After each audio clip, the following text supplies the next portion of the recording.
Morning, Carl. Rita. Good morning. Hi. All right, listen.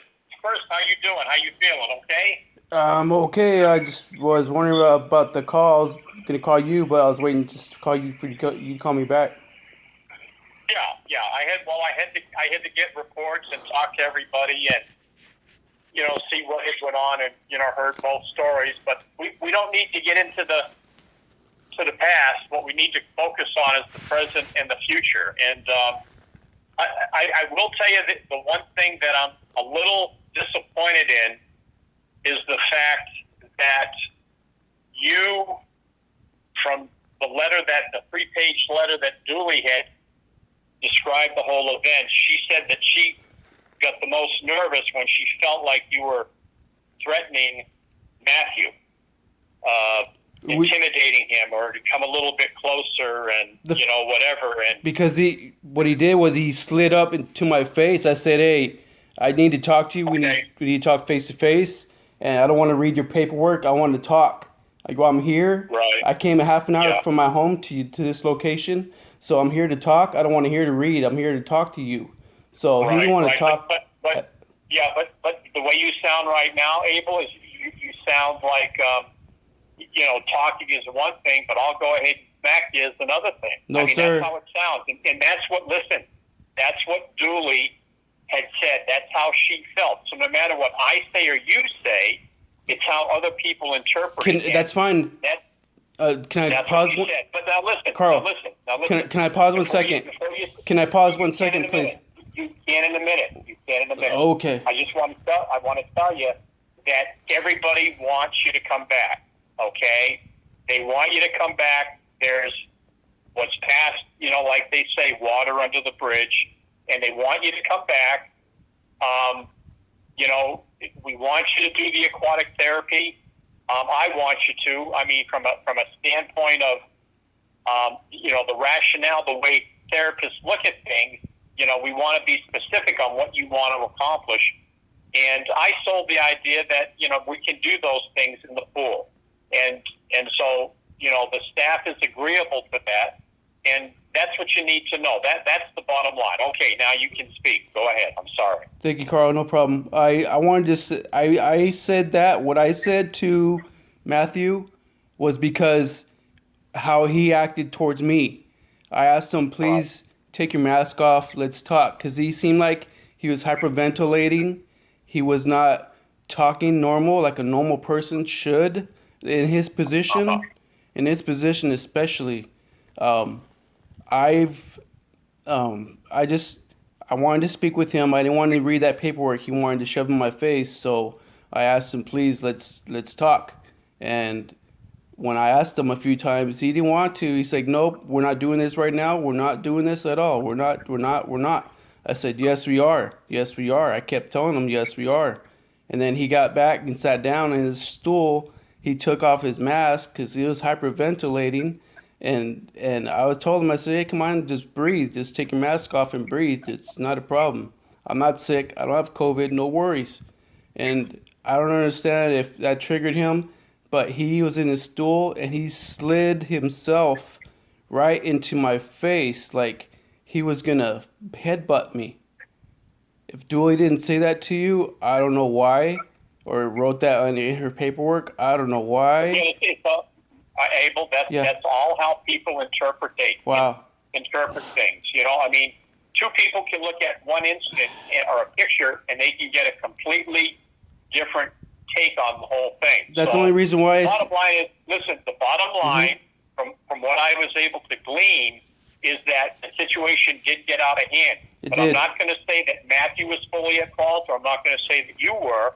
I'm just going to say that maybe because of some lack of communication, things developed the way they shouldn't have. Yes. And I'm not going to say that you're not culpable at all, or Matthew's not. I'm going to just say that I think it was just a bad situation that got off on the wrong foot.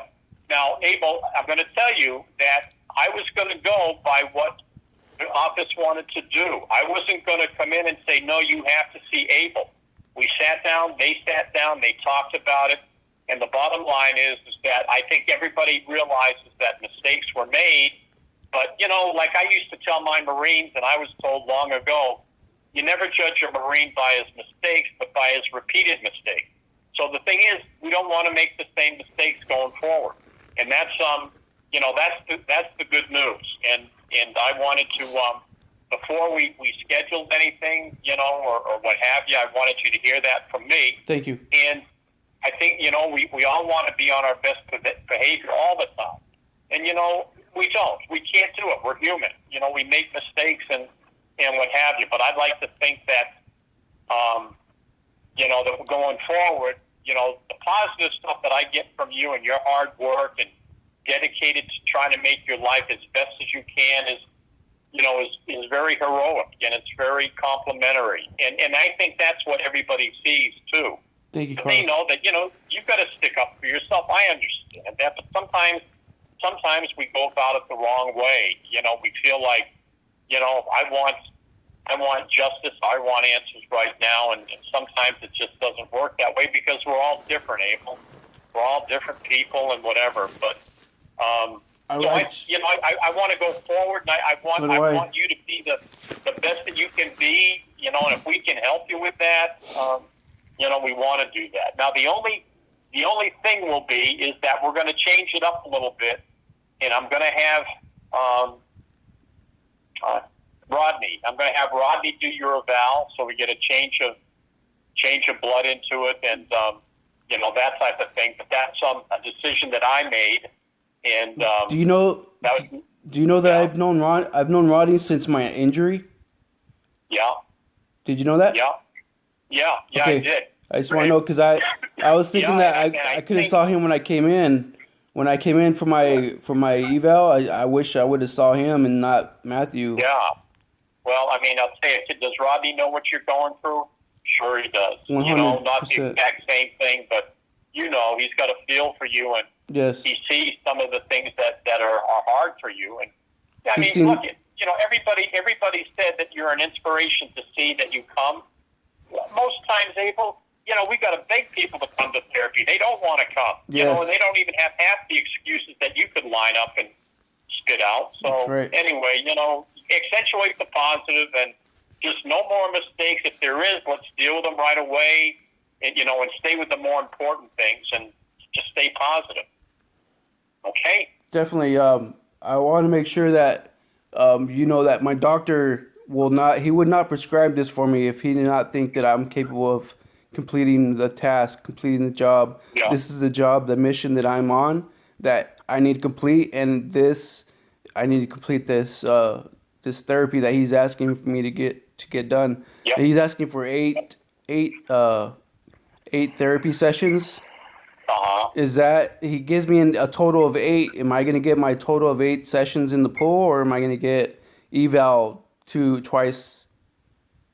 I think that when you sit down with Rodney and he does the plan of care, it can be written that, for instance, it can say all of the 8 therapy sessions will be in the water unless the patient and therapist say that I'd like to try something to see how I'm doing after, let's say, 4 weeks of aquatic therapy. Can I do this on the land or whatever? And that can be written in, but all 8 can be aquatic. If there's some type of supervisory note that needs to be done, and that needs to be done on land. That can take 10, 15 minutes and then just get you back in the pool that same session. That sounds good, Carl, because I've been praying, I've been praying for this. I didn't want to do anything or go to my lawyers and say cause a Better Business Bureau kind of issue. I don't want anything like that to happen. I was praying and hoping that we would get contact with each other and resolve this, and we are, and I'm glad that we did. But can I ask, did my insurance get anything from you all? Because what was that question? If it was approved by the insurance to get back in. I'm letting the admin people take care of all that. Abel. Before we, got into Okay. that, we had to be sure that, Right. the welcome mat was out, and it is. Thank you. I'll get on the phone with them now and tell them to proceed. They probably have, I had told Faith that, the last interview that we've had people sick. Alex had a baby. His wife had a C-section. It was kind of, so we're really kind of scrambling. We only have the one therapist out there right now until we get everybody back from sickness and, all this stuff. But yeah, I'll check on that, and then either Faith or Rosemary will call you to set up the appointment, and obviously at that point our insurance requirements would be met. But they can check on all that, and if there's something we need to do, we'll do it. Before they call me, will Okay. they have? Thank you. Yeah. Before anyone calls me from your office, will it be approved? Do you know? Yeah. I'll make sure that that's done, Abel. Okay. Thank you, Carl. I appreciate Okay. that very much. All right, buddy. All right, you take care. God bless. Stay strong. Yes, All sir. right. Thank you. Bye-bye. Bye.